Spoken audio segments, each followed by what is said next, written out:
Cemara Ceramah Agama Ramadan.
Assalamualaikum warahmatullahi wabarakatuh, warga muslim. Alhamdulillahirrabbilalamin. Alhamdulillahilladzi nahmaduhu wa nasta'inu wa nastaghfiruhu wa na'udzu billahi min sururi anfusina wa min sayyiati a'malina may yahdihillahu fala mudilla lahu wa may yudlilhu fala hadiyalah. Asyhadu an la ilaha illallah wa asyhadu anna Muhammadan abduhu wa rasuluh la nabiyya ba'da amma ba'du. Marhaban ya Ramadan. Warga muslim, di suasana sore hari ini kembali kita berjumpa di program Cemara Ceramah Agama Ramadan. Hasil kerjasama Inovasi Radio bekerja sama dengan bersama Stay Asidikiyah dan juga didukung sepenuhnya oleh CV Mutiara Berlian Indonesia. Dan untuk di sore hari ini, warga muslim dan sobat inovasi dimanapun Anda berada, telah hadir di tengah-tengah kita, yakni narasumber kita dari Stay Asidikiyah, yakni Dr. Agus Solikin SSI MPDI, yakni Ketua Stay Asidikiyah. Dan untuk tema hari ini, warga muslim inovasi, ya, beliau mengambil tema yakni hikmah di balik musibah. Nah, untuk lebih jelasnya dan lebih detailnya lagi, langsung saja kita sapa untuk narasumber kita yang sudah hadir di tengah-tengah kita di sore hari ini di program Cemara Ceramah Agama Ramadan. Baik, selamat sore Ustadz. Ya, selamat sore. Ya, assalamualaikum Pak Ustadz. Waalaikumsalam warahmatullahi wabarakatuh. Ya, perjalanan dari Stay Asidikiyah tadi bagaimana Ustadz? Diberikan kelancaran? Ya. Mohon maaf, dengan Mas siapa saya? Iya, ini bersama Al Nugroho Pak Ustadz. Iya. Ini saya manggilnya Mas apa Ustadz ini? Wah, ini kira-kira kalau dipanggil Mas gimana Pak Ustadz? Masih pantaskah atau? Iya, monggo kersa mawon Pak Ustadz. Iya, Pak Ustadz, untuk di sore hari ini Pak Ustadz mengambil tema hikmah di balik musibah, ya.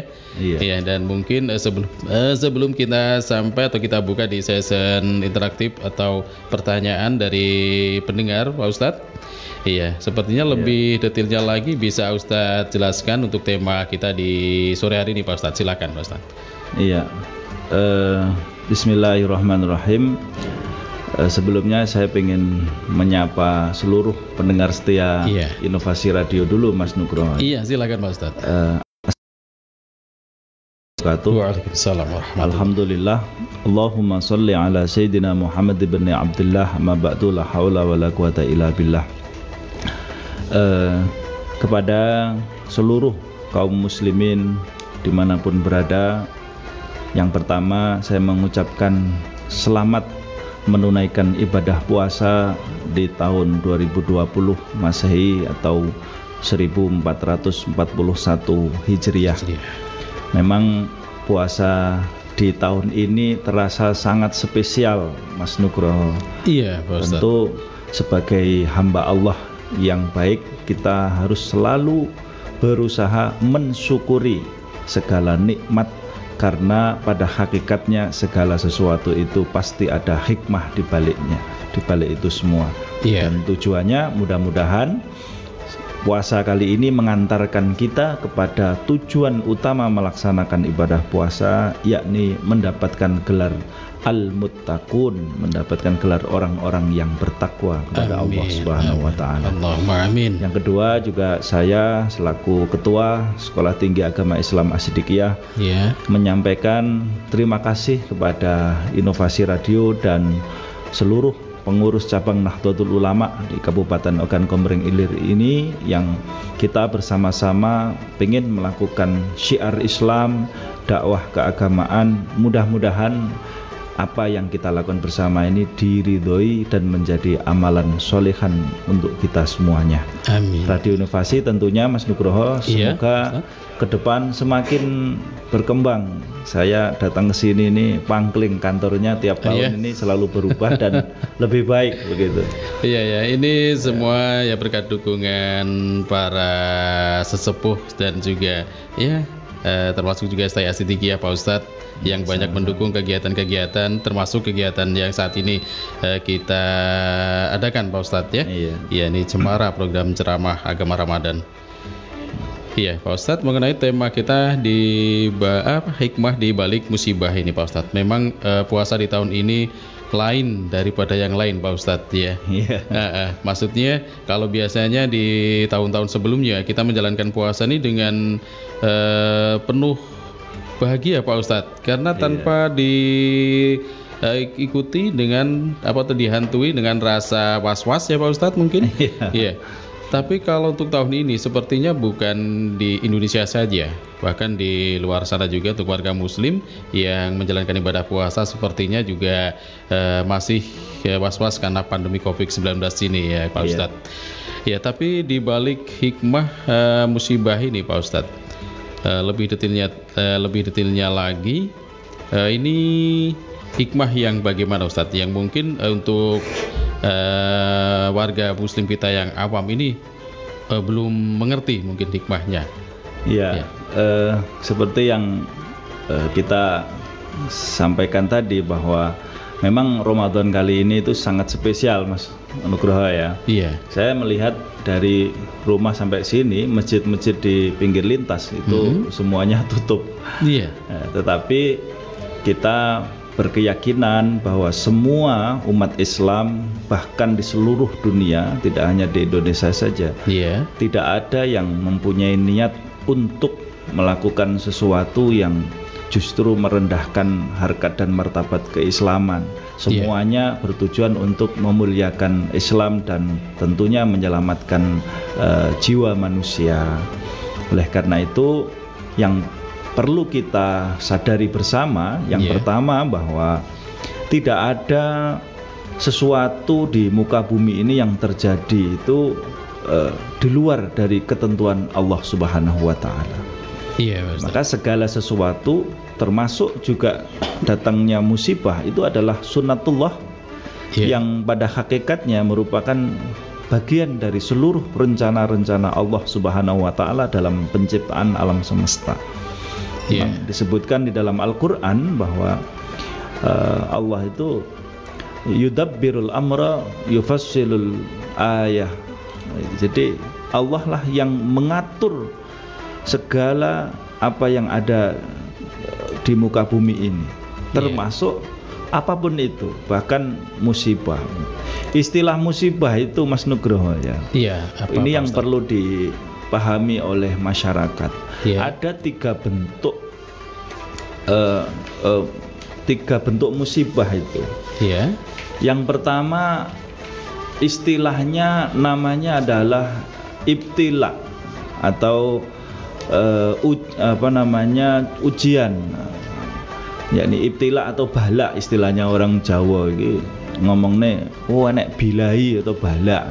Bilai itu bahasa musibah yang diturunkan oleh Allah kepada hamba-hambanya yang soleh, yang tujuannya untuk meningkatkan derajat keimanannya kepada orang-orang Islam.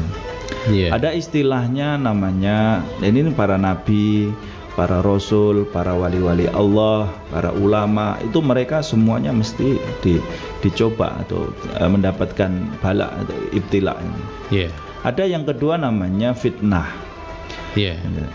Al-Quran itu mengatakan innama amwalukum wa auladukum fitnah. Kata fitnah di situ adalah musibah yang diturunkan oleh Allah untuk memperingatkan hamba-hambanya yang lalai. Jadi agar kembali kepada jalan yang benar atau kepada jalan kebenaran. Namanya fitnah. Ada istilah yang ketiga namanya azab. Nah, kalau azab ini itu musibah yang diturunkan kepada hamba-hamba Allah yang ingkar.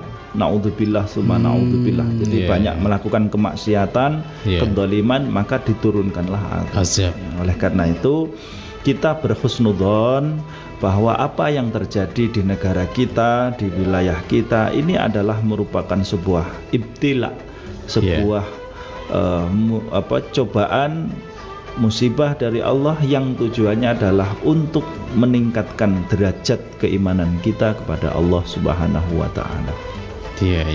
Nah, itu cara berpikir kita begitu. Jadi segala sesuatu itu pasti ada perencanaan dari Allah. Yang kedua, kita meyakini bahwa apa yang terjadi ini adalah ujian untuk meningkatkan derajat kita di hadapan Allah Subhanahu wa taala. Suatu ketika Rasulullah itu ditanya oleh para sahabat, "Ya Rasulullah, ayyun nasi asyaddu bala'an?" Sahabat tanya kepada Rasul, "Wahai Rasul, siapa orang itu yang mendapatkan paling berat ujiannya?" Qala, Rasul bersabda, "Al-anbiya summal amsalu fal amsalu." Para nabi, kemudian di bawahnya para wali, para ulama, manusia biasa begitu. Jadi ujian itu untuk mengukur sejauh mana keimanan seseorang. Karena dalam hadis yang lain Rasulullah menjelaskan, inna idhomal jaza' ma'a idhomal bala. Sesungguhnya besarnya pahala itu tergantung dari besarnya ujian. Jadi idza ahabba qauman ibtalahum faman radhiya falahu ridha. Jadi semakin berat ujian seseorang, maka pahalanya akan semakin besar ketika orang itu bisa sabar dan tawakal atas musibah yang diterimanya itu. Begitu Pak Ustadz ya. Karena bentuk-bentuk musibah itu ada kalanya satu kebaikan, ada kalanya sesuatu yang tidak sesuai dengan keinginan kita, Mas Nubro. Iya, benar sekali Pak Ustadz. Dalam surat Al-Anbiya itu disebutkan kullu nafsin dha'iqatul maut. Wa nabluwakum bisyarri wal khairi fitnah. Jadi di situ disebutkan wa nabluwakum bisyarri wal khairi. Kami akan menguji kamu dengan keburukan dan kebaikan. Nah, biasanya orang itu kalau diuji dengan keburukan itu biasanya cepat elingnya itu. Iya, biasanya seperti itu Ustaz. Umpamanya mau beli mobil, tahu-tahu uangnya itu hilang. Nah itu mesti gulung-gulung sampai nangis-nangis itu kan. Iya. Cepet nyebutin yang ini Gusti Allah ini cepet. Cepet ingat Pak Ustaz ya. Iya. Cuman yang kadang-kadang terlalu berlebihan itu sampai mengaku merasa bahwa dia itu tidak pernah melakukan kesalahan. Kadang-kadang sampai muni-muni Ya Allah, nopo salahku. Nopo salahku. Padahal orang yang merasa tidak punya salah di hadapan Allah itu orang yang paling salah di hadapan Allah. Iya, Pak Ustadz ya. Nah, yang paling berat ini adalah ujian yang dalam bentuk kenikmatan. Iya. Nah, ujian yang dalam bentuk kenikmatan ini memang sangat berat gitu. Kita kalau dikasih nikmat itu untuk ingat kepada Allah, mensyukuri dan melihat bahwa ini semua adalah hanyalah Allah yang memiliki. Itu kadang-kadang susah Pak Ustadz. Susah. Gak teringat lagi terkadang kalau udah diuji sama yang namanya kenikmatan, entah itu harta, pangkat, jabatan, mungkin istri. Ya Pak Ustadz. Jadi contoh makanya sekarang ini misal kata, jadi seperti penyebaran COVID-19 di Indonesia sekarang ini, kita harus melihat bahwa ini semua adalah bagian dari ujian atau cobaan yang diberikan oleh Allah kepada kita semua, sehingga kita seyogjanya melakukan introspeksi diri, kita mengevaluasi diri.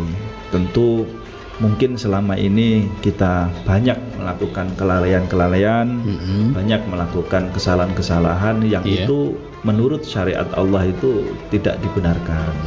Maka hikmahnya, ya contohnya misal kata hal kecil saja, dengan mencegah penyebaran COVID ini kita kemana-mana itu kan pakai masker, kemudian cuci tangan itu kan. Bahkan ada di Facebook itu status yang mengatakan bolak-balik kemana-mana disuruh cuci tangan, tak kira disuruh makan, ternyata tidak lah. Hikmahnya apa? Hikmahnya tentu kita semakin bisa belajar atau berusaha menjaga kebersihan dan kesehatan. Kalau biasanya seperti itu tidak pernah dilakukan Pak Ustadz ya. Apalagi ini orang-orang anak-anak pesantren itu biasanya itu kurang menjaga kebersihannya. Karena banyak doktrin-doktrin tasawufnya. Jadi mau makan itu males cuci tangan, alasannya disuwuk didoni tangannya. Udah bersih katanya Ustaz ya. Yang kedua, bisa kita lihat bahwa kita ada social distancing itu ya. Social distancing. Ada misal kata daerah yang dilakukan PSBB misal kata. Itu akhirnya hikmahnya ya kita bisa saling sering-sering kumpul dengan keluarga. Jadi kita banyak Ustaz, mungkin yang selama ini kita disibukkan dengan pekerjaan. Mungkin sebulan sekali pulang Pak Ustadz ya. Jadi kita bisa kumpul keluarga, bisa semakin meningkatkan rasa cinta di antara keluarga begitu ya. Jadi saya kira banyak hikmah-hikmah sebenarnya yang bisa kita ambil dari kejadian-kejadian ini, yang tentunya ini semuanya harus bisa berusaha meningkatkan keimanan dan ketakwaan kita. Baik Ustadz, itu tadi tentang hikmah di balik musibah ya Ustadz. Jadi kalau berbicara tentang hikmah di balik musibah yang saat ini, yang jelas yang saat ini musibah yang masih kita menjadi pandemik ya Ustadz. Ini adalah COVID-19. Jadi kalau menurut Ustadz ini COVID-19 atau virus corona ini termasuk hikmah, termasuk musibah yang bagaimana Ustadz? Kalau tadi Ustadz menjelaskan ada istilah iftilah Ustadz ya. Ibtilah, terus fitnah. Pakai ibtilah. Ibtilah ya. Terus ada fitnah, terus ada azab. Ini termasuk kalau menurut Ustadz yang mana ini Ustadz? Kalau bisa dijelaskan sedikit Ustadz. Saya kira Mas Nugroho, 3 istilah itu bisa kita gunakan untuk melihat kejadian seperti adanya COVID-19 ini. Tentu istilah ibtilah itu bagi orang-orang yang selama ini berusaha mendekatkan diri, melakukan amal-amal soleh kepada Allah Subhanahu wa Ta'ala. Tentu ini menjadi ibtilah bagi mereka. Semoga ini semua juga termasuk kita semuanya yang selama ini berusaha meningkatkan keimanan ketakwaan. Nah, tentu mudah-mudahan dengan adanya banyaknya kejadian-kejadian ini bisa meningkatkan derajat keimanan kita. Gitu. Iya, Ustaz. Nah, kemudian juga ada istilah fitnah, ya tentu bagi mereka saudara-saudara kita yang selama ini lalai dalam mengerjakan kewajiban-kewajibannya, tentu ini menjadi peringatan. Seyogyanya mumpung umur kita, mumpung ruh kita masih ada, masih diberi kesempatan oleh Allah ada dalam badan kita, masih bersatu di jasad kita, maka kita gunakan semaksimal mungkin. Karena hidup di dunia ini kan hanya sementara. Iya, katanya Pak Ustadz ya, hanya mampir ngombe istilahnya ada bahasa Jawa Pak Ustadz. Itu ada istilah sawang sinawang saja. Namanya kenikmatan itu sebenarnya memang adanya di dalam hati. Adanya di dalam hati. Nah, siapapun orangnya kalau sudah dikasih nikmat, nah itu nafsunya akan ikut bermain. Kadang-kadang mencoba ada yang lebih nikmat lagi. Jadi namanya istilahnya wong ojek kurang, itu kan. Udah menjadi sifat umum normal manusiawi, itu nafsu ya. Selalu kurang, merasa kurang ya, Ustaz.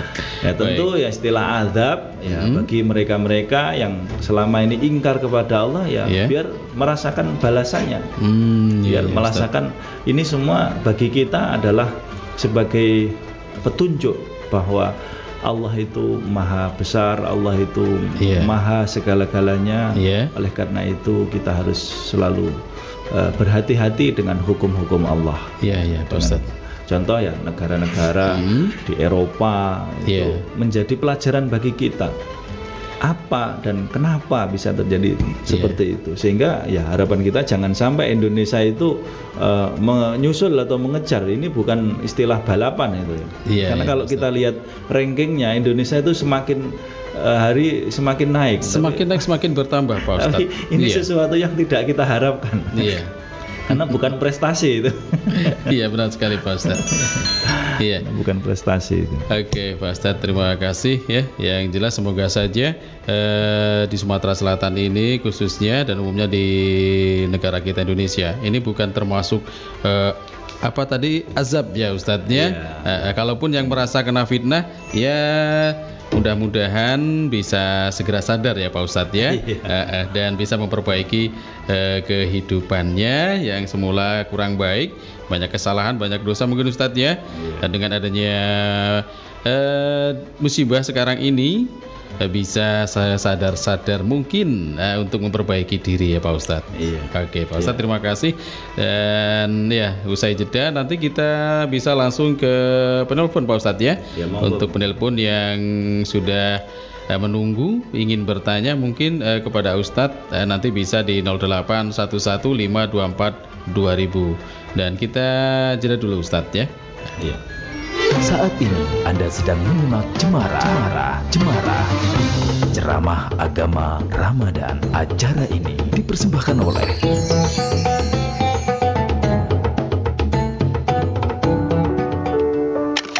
Namaku Aisyah, umur 62 tahun, tinggal di Karangdale. Aku nih kena penyakit rematik ngah asma. Pas aku belanja di toko Parok samping Masjid Agung, aku disarankan minum minuman herbal Agarilus. Alhamdulillah lah habis sebotol, napas lah lemak juga. Lah pacak berjalan jauh, amu dulu berjalan damping, baik lah sesak napas. Kesemutan li rematik nih lah terasa perubahan tambah sulit pula. Amu dulu nak tidur napas sempit, mbak ini atau udah minum Agarilus lah lemak juga lah dia sempit lagi bernapas. Aku sarankan siapa baik sakit rematik ngari sesak napas lo aku ni minumlah Agarilus, mangke sehat lo aku ni. Terima kasih Agarilus. Agarilus Series adalah produk herbal yang sudah berizin resmi dari Badan POM Indonesia. Saatnya Anda membuktikan khasiat nyata produk Agarilus sekarang juga. Anda bisa mendapatkan produk-produk Agarilus Series di apotik, toko obat herbal, dan agen-agen terdekat di daerah Anda, serta tersedia di radio kesayangan Anda ini.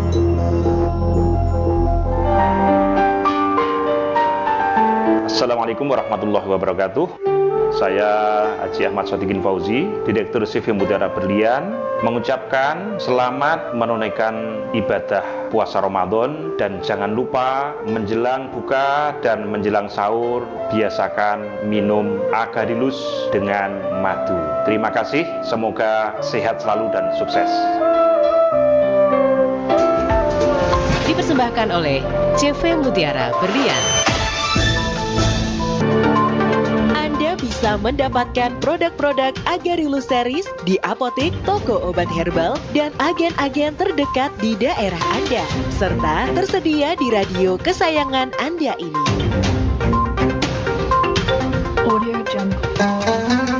Assalamualaikum warahmatullahi wabarakatuh.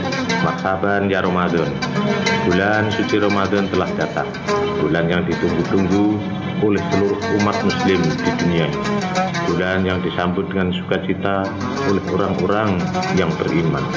Walaupun bulan Ramadan ini sedikit berbeda dengan yang sudah kita alami masa lalu, karena kita sedang menghadapi ujian berupa wabah virus corona. Namun itu semua tidak menyurutkan rasa keimanan dan ketakwaan kita kepada Allah Subhanahu wa Ta'ala dalam menjalankan ibadah puasa dan ibadah lainnya di rumah. Saya Haji Muhammad Jafar Sodik, Wakil Bupati Udan Komering Ilir, serta seluruh jajaran pemerintah Kabupaten Udan Komering Ilir mengucapkan marhaban ya Ramadan. Selamat menunaikan ibadah puasa tahun 1441 Hijriah. Tetap gunakan masker jika terpaksa keluar rumah dan jaga jarak agar kita terhindar dari COVID-19 ini. Semoga kita selalu diberi kesehatan agar bisa khusyuk melaksanakan rangkaian ibadah di bulan suci Ramadan ini. Amin, amin, amin ya Rabbal Alamin. Wassalamualaikum warahmatullahi wabarakatuh. Cemara ceramah agama Ramadan.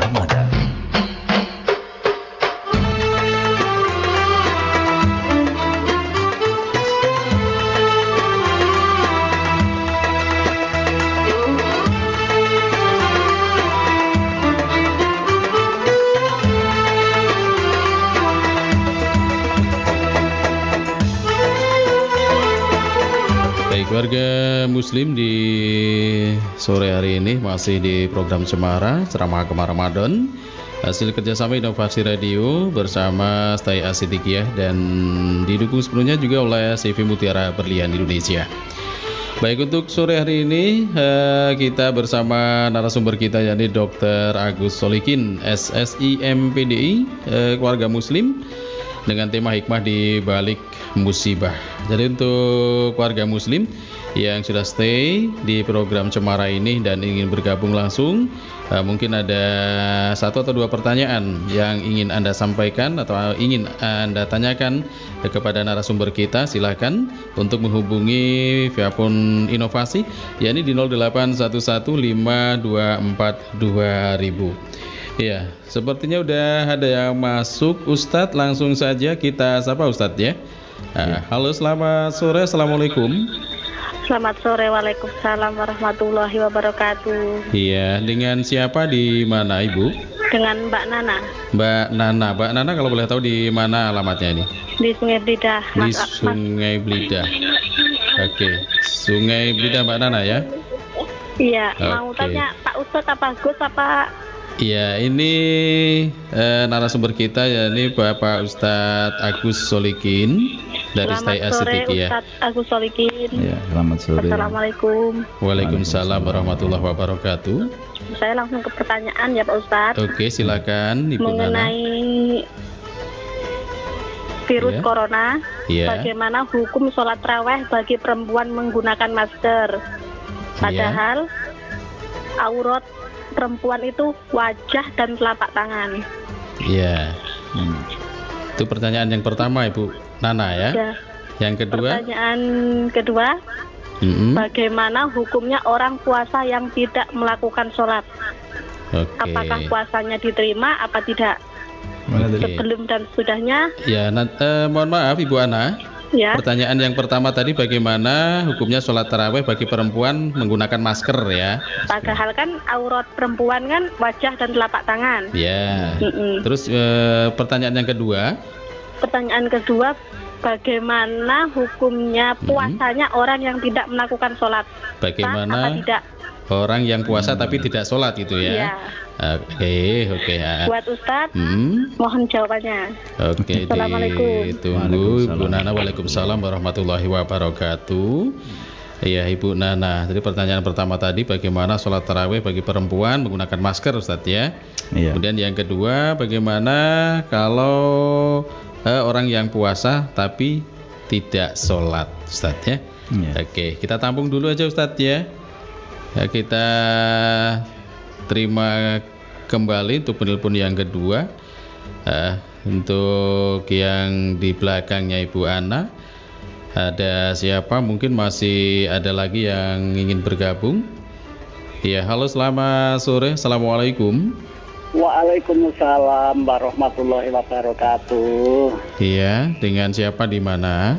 Dari Makarti Mulia, Mas. Makarti Mulia, dengan Bapak siapa? Dari Mbah Saidi. Dengan Mbah Saidi. Oke, Mbah Saidi, ini pertanyaan yang mau ditanyakan masih berkaitan dengan tema kita atau di luar tema ini, Mbah Saidi? Ya, ini masih ada kaitan dengan tema masing-masing. Berarti masih berkaitan dengan tema. Silakan Mbah Saidi langsung kepada narasumber kita. Ya, assalamualaikum warahmatullahi wabarakatuh, Pak Ustadz. Waalaikumsalam warahmatullahi wabarakatuh. Ini saya mau bertanya Pak Ustadz mengenai ini virus corona ini. Iya. Ini dengan pemerintah kan orang ini dihimbau jangan keluar dari rumah dulu kan. Iya. Pertanyaan saya ini Pak Ustadz, kan di desa saya ini kan ada orang yang penghasilannya cuma dari buruh. Kalau tidak buruh dia itu ya kayaknya ya pokoknya ya repot lah. Tidak dapat duit gitu aja ya Mbak ya. Jadi ini kan orang ini kan begini Pak Ustaz. Pokoknya ini aku ambil ambil mudahnya ngomong aja Pak Ustaz ya. Iya. Ini orang misalnya tidak keluar, misalnya keluar dia itu kan takut sakit, takut mati istilahnya. Kalau cuma diam di rumah dia ya takut mati. Itu takut mati. Itu solusinya bagaimana Pak Ustadz ini? Iya. Terus ini ada pertanyaan kedua Pak saya. Iya. Pertanyaan kedua, aku pernah tanya sama Pak Ustadz dulu itu kan ini, tapi bukan sama Pak Gus Ali, kan saya tanya dulu.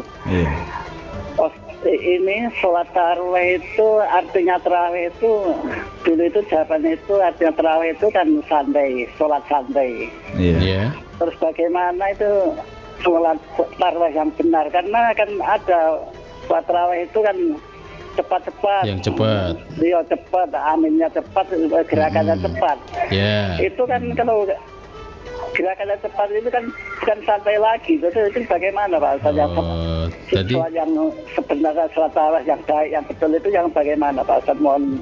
Jadi maksudnya sholat yang tarawih yang santai itu yang bagaimana, yang cepat itu bagaimana gitu maksudnya Pak Saidi? Iya, terus itu tadi terus artinya santai itu gimana gitu pertanyaan saya itu gitu.